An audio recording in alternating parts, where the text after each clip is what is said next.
नमस्कार दोस्तों, SGM education रे यूट्यूब चैनल पर आपका हार्दिक स्वागत है। जैसा कि हमारा फर्स्ट ग्रेड, सेकंड ग्रेड और रीट भर्ती परीक्षा के लिए जो स्पेशल बैच चल रहा था उसमें हमारा काव्य शास्त्र चल रहा था और काव्य शास्त्र में हमने अलंकार टॉपिक को कंप्लीट पढ़ लिया था पूर्णतः विस्तृत। इसके बाद अपना छंद टॉपिक स्टार्ट किया था और छंद टॉपिक में हमने छंद की परिभाषा को लेकर विद्वानों के मत, छंद के भेद और अब उसी कड़ी में हम छंद के अवयव पढ़ेंगे।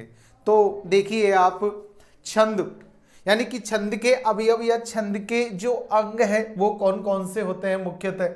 तो देखिए पहला है अपने यहाँ यति, यानी किसी भी छंद का वाचन करते समय जहां विश्राम या विराम लिया जाता है, यानी कि कोई भी छंद हो, चाहे मात्रिक हो, चाहे वर्णिक हो, चाहे उभय छंद हो, चाहे आपके स्वछंद या मुक्त छंद हो, उसका वाचन करते समय जहां कुछ विश्राम के लिए या विराम लिया जाता, कुछ रुका जाता है, उसी को हम क्या बोलते हैं, यति।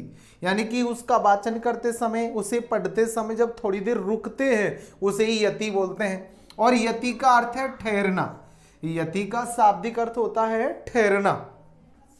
उच्चारण में वक्ता को थोड़ा विश्राम मिलने से नाद सौंदर्य और निखर उठता है। यानी कि उच्चारण करते करते समय जो वक्ता है श्वास भी ले लेता है और थोड़ा वो रुक भी जाता है, उससे नाद सौंदर्य भी निखर जाता है। इससे श्रोता के लिए अर्थबोध भी सुगम हो जाता है और इससे यानी कि इस रुकने के कार्य से जो श्रोता है उसके लिए अर्थबोध करना भी सुगम या सरल हो जाता है और यही क्या कहलाती है, यति। इसी को क्या बोलते हैं, यति। तो हमने देखा कि जब कोई भी छंद हो, चाहे मात्रिक, चाहे वर्णिक, चाहे उभय, चाहे मुक्त छंद, उसे पढ़ते समय जब उसमें कुछ ठहराव आता है, वक्ता बोलते बोलते समय कुछ देर के लिए रुकता है, वो रुकना ही, वो ठहराव ही क्या कहलाता है, यति। जैसे उदाहरण, श्री गुरु चरण सरोज रज, निज मन मुकुर सुधार, बरनौ रघुवर विमल जस, योदायक जोदायक फलचार। तो हमने देखा यहाँ श्री गुरु चरण सरोज रज, यहाँ कुछ देर के लिए ठहराव, निज मन मुकुर सुधार, यहाँ ठहरना। ये जो ठहराव है, ये जो रुकने की क्रिया है, यही क्या कहलाती है, आपके यति। या अथवा हम कह सकते हैं तारे डूबे तम टल गया, छा गई व्योम लाली। तो यहां इस तरह रुक कर जब उच्चारण किया जा रहा है, कुछ ठहराव हो रहा है, वो रुकना या वो ठहराव होना ही क्या कहलाता है, यति। इसके बाद अपना दूसरा पॉइंट, दूसरा टॉपिक अवयव है आपकी गति। तो छंद को प्रभावपूर्ण ढंग से पढ़ने पर जो लय उत्पन्न होती है उसे गति कहते हैं। यानी कि छंद को इस तरह प्रभावित करके पढ़ा जाए कि उसमें एक लय उत्पन्न हो जाए, उसी को क्या बोलते हैं, गति। इसके द्वारा छंद में संगीतात्मकता और ध्वन्यात्मकता आ जाती है। यानी कि कोई भी छंद हो उसमें इससे संगीतात्मकता और ध्वन्यात्मकता आती है। प्रत्येक छंद की अपनी लय गति होती है। वर्णों और मात्राओं का क्रम बदल देने पर उस छंद की गति भंग होती है। दो भिन्न छंदों में गति की भी भिन्नता होती है। यानी कि दो अलग अलग छंद है, जैसे माना कि एक चौपाई है, एक दोहा है, एक सोरठा है, सभी छंदों की जो गति है वो अलग अलग होती है। तो इसी प्रकार दो भिन्न छंद है तो उनकी गति भी अलग अलग होगी। तो इस प्रकार गति का भाव है एक लय। जैसे बरखा काल मेघ नभ छाए, अथवा चूमता था भूमि तल को अर्ध विद्युत सा भाल, या श्री गुरु चरण सरोज रज, निज मन मुकुर सुधार। तो यहां हमने जो एक गति, जो लय ली है, वही आपके इस छंद की क्या कहलाएगी, गति। इसी क्रम में अपना तीसरा अवयव है तुक। तीसरा जो अवयव है छंद का वो है तुक। यानी कि छंद के चरणों की अंतिम ध्वनि की समानता को ही क्या कहते हैं, तुक। यानी कि जिन छंदों के चरणों की अंतिम ध्वनियां मिलती है उन्हें तुकांत, और जिनकी नहीं मिलती है उन्हें अतुकांत कहते हैं। यानी कि जो छंद पढ़ते हैं उसकी अंतिम ध्वनि समान होती है तो वही क्या कहलाती है, उसकी तुक। जैसे दीपक के जीवन में आली फिर भी है जीवन की लाली, तो यहाँ भी ली और यहाँ भी ली, यानी समान वर्ण का आना ही क्या कहलाता है? तुक। तो ऐसे वर्णों में तुक मिलती है। ऐसे ही कोई भी मंगल भवन अमंगल हारी, द्रबाहुस दशरथ अजर बिहारी, तो वहां भी री से तुक मिल रही है। ऐसे ही और जिस छंद की तुक नहीं मिलती है, अंत के वर्ण समान नहीं आते हैं, वो अतुकांत कहलाता है, और जिनकी मिलती है वो तुकांत कहलाते हैं। इसके बाद चौथा अवयव है चरण। छंद की पंक्ति को चरण कहते हैं। छंद की जो पंक्तियां होती वो क्या कहलाते हैं? चरण। मुख्यतः छंद में 4 चरण होते हैं। ये दोनों आपके विषम चरण कहलाते हैं और ये दोनों सम चरण कहलाते हैं। तो इस तरह छंद के मुख्यतः 4 चरण होते हैं। कई छंद 4 चरणों से भी अधिक चरणों के होते हैं, लेकिन मुख्यतः 4 चरण होते हैं, यानी कि पहला और तीसरा विषम चरण, दूसरा और चौथा सम चरण होते हैं। तो छंद की पंक्ति को चरण कहते हैं। इसे पद भी कहा जाता है। प्रत्येक छंद के प्रत्येक चरण में मात्रा या वर्णों की गिनती निर्धारित रहती है, यानी कि प्रत्येक चरण में वर्णों की या मात्राओं की गिनती समान होगी।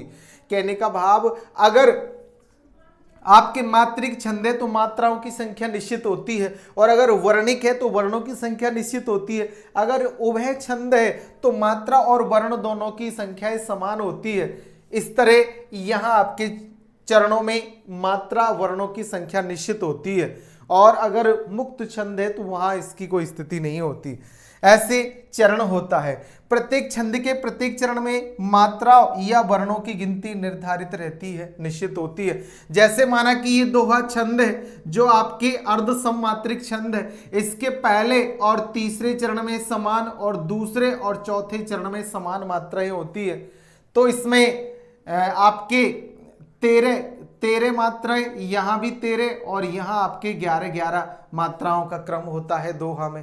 तो इस तरह यहाँ आपके कोई भी मात्रिक है या वर्णिक छंद है तो उनमें इन मात्रा और वर्णों की निर्धारित संख्या होती है। अगला आपके अवयव है दल। किसी भी छंद को लिखते समय जब एक ही पंक्ति में एक से अधिक चरण लिख दिए जाते हैं तो पूरी पंक्ति को दल कहा जाता है। कहने का भाव, अगर कोई ऐसा छंद है जो जिसको हम लिख रहे हैं और एक ही पंक्ति में अधिक, यानी कि एक से अधिक चरण, 2 चरणों को 3 चरणों को जोड़ दिया जाए तो वो आपका क्या कहलाएगा? दल। जैसे काव्य शास्त्र विनोदेन कालो गच्छति धीमताम व्यसनेन च मूर्खाणाम निद्राया कलहेन व, यानी कि काव्य शास्त्र को पढ़ने और उसे समझने में अपने समय को व्यतीत करते हैं, समय को गुजारते हैं बुद्धिमान लोग। लेकिन जो मूर्ख व्यक्ति होते हैं वो अपने व्यसन यानी अपनी लतों में, जैसे सोने में और लड़ाई झगड़े में अपना समय व्यतीत करते हैं। तो यहाँ एक से अधिक चरणों को एक साथ लिया गया है, इसलिए यहाँ आपके दल कहलाएगा ये। अगला अवयव आपके गण। देखो आपके जो ये गण है वो 3 वर्णों का समूह होता है। 3 वर्णों का समूह गण कहलाता है, और इन गणों की संख्या 8 होती है, यानी कि गण कितने हैं? टोटल 8। जैसे आपके गण निकालने का एक सूत्र भी होता है जिसमें ये माता राज भान सैलेगा, तो यहाँ आपके ये माता राजभान सलगा ये गण निकालने का सूत्र है, और 3 वर्णों के समूह को गण कहा जाता है। जैसे पहले 3, ये दूसरे 3, फिर तीसरे 3, फिर चौथे 3, फिर पांचवे 3, इस प्रकार क्रम से 3 वर्णों का समूह ही क्या कहलाता है? गण। जैसे कि आपके 8 गण होते हैं, यगण, मगण, तगण, रगण, जगण, भगण, नगण और सगण, ये 8 गण क्रम से हैं।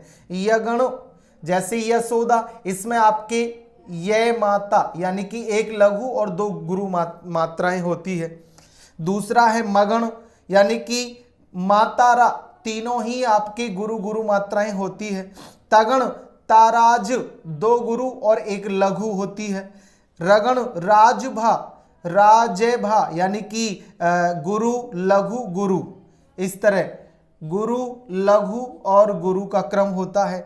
और आपके जगण जयंत यानी कि जय भान यानी कि लघु गुरु लघु, और आपके भगण भानस गुरु लघु लघु।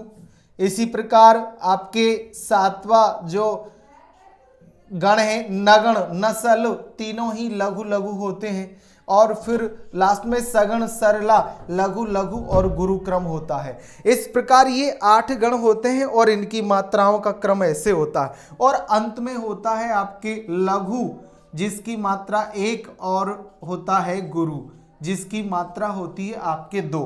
तो ये लघु और गुरु की मात्रक चिन्ह है जिनको हम पूर्व कक्षाओं में पढ़ चुके हैं। तो इस प्रकार हमने देखे कि छंद के मुख्यतः अवयव ये होते हैं जिसमें पहला गति, यति, दूसरा गति, तीसरा तुक, चौथा चरण, पांचवा दल और छठा गण होगा। इस प्रकार हमने जो आपके छंद है उनके जो अवयव है उन्हें भी पढ़ा। अब हम क्रम से वर्णिक और मात्रिक छंदों को आगे पढ़ेंगे। अब तक जो पढ़ा है आपने अलंकार, छंदिया और व्याकरण का जो अपने टॉपिक चल रहे हैं उनमें जो सभी भर्ती परीक्षाओं में मुख्य है।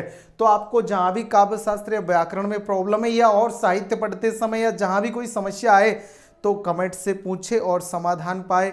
अपने मित्रों को जरूर शेयर करें, उन्हें लाइक और सब्सक्राइब करने के लिए कहें, खुद भी करें। अच्छा पढ़े और आगे बढ़े। धन्यवाद।